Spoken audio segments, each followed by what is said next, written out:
votre week-end avec les conseils juridiques d'Alicia Mazouz. Et aujourd'hui, sujet douloureux, la rupture.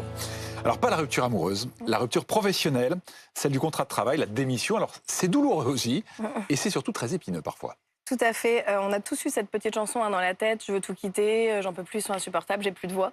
Voilà. Donc, en droit, cette chanson, ça s'appelle la démission. C'est une option possible, en tout cas. La démission, elle concerne uniquement les contrats à durée indéterminée. Vous savez, le fameux CDI qu'on attend parfois pendant des années. Elle ne concerne pas les CDD, les contrats d'intérim. Il y a d'autres modes de rupture qui sont possibles dans ce cas-là. Et donc, la démission, il faut aussi la distinguer de la prise d'acte.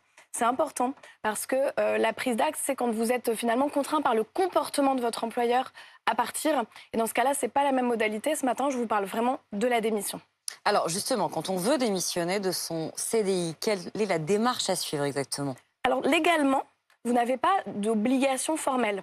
Vous pouvez démissionner oralement auprès de votre supérieur, de votre employeur, ou vous pouvez le faire par écrit.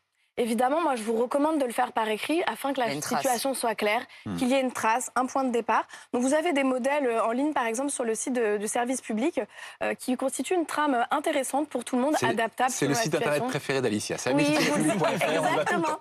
Sinon, je peux vous donner des points plus techniques dans Légifrance, mais comme j'essaie de rendre le droit accessible, c'est vrai que je vous emmène sur service public.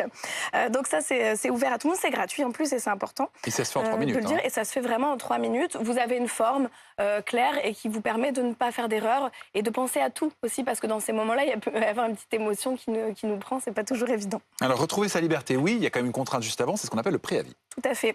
Le préavis, par principe, dans la plupart des contrats, il va exister. Alors, ce préavis, il peut être prévu dans votre convention, dans votre contrat.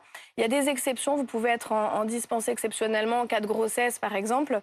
Il se discute, il se négocie le préavis. Ce qu'il faut savoir, c'est que votre employeur, si par exemple il accepte de vous libérer du préavis, ne sera pas contraint de vous payer une indemnité pour le compenser. Ça paraît logique. En revanche, si lui, vraiment, il ne peut plus vous voir depuis la démission, les relations sont vraiment avérées, il se dit, bon, il vaut mieux se libérer cette personne-là, il peut accepter quelque part de racheter votre préavis. Donc là, il va vous payer une indemnité qui compense cette période et vous libérer du préavis. Ouais. Et justement, pour ceux qui envisagent peut-être de démissionner, quelles sont les conséquences exactement pour les salariés? Déjà, est-ce qu'on perçoit une somme? Est-ce qu'on peut toucher le chômage, par exemple? Évidemment, la démission, elle a un prix. Cette liberté, elle a un prix. Tout d'abord, vous devez récupérer les sommes d'argent qui vous sont dues au titre du contrat de travail, donc le reliquat de salaire, certaines indemnités, comme l'indemnité de clause de non-concurrence, si vous en avez signé une, les congés payés. Et puis, j'attire votre attention ce matin, c'est très important, si vous avez un contrat qui repose beaucoup sur des bonus et du variable, faites attention à la date de votre démission. Parce que dans beaucoup de situations, ces sommes sont versées pour les gens qui sont présents dans l'entreprise au moment du bonus ou du versement du variable. Donc, si vous démissionnez à un moment où vous n'avez pas encore touché ces sommes, vous allez les perdre pour toute une année complète.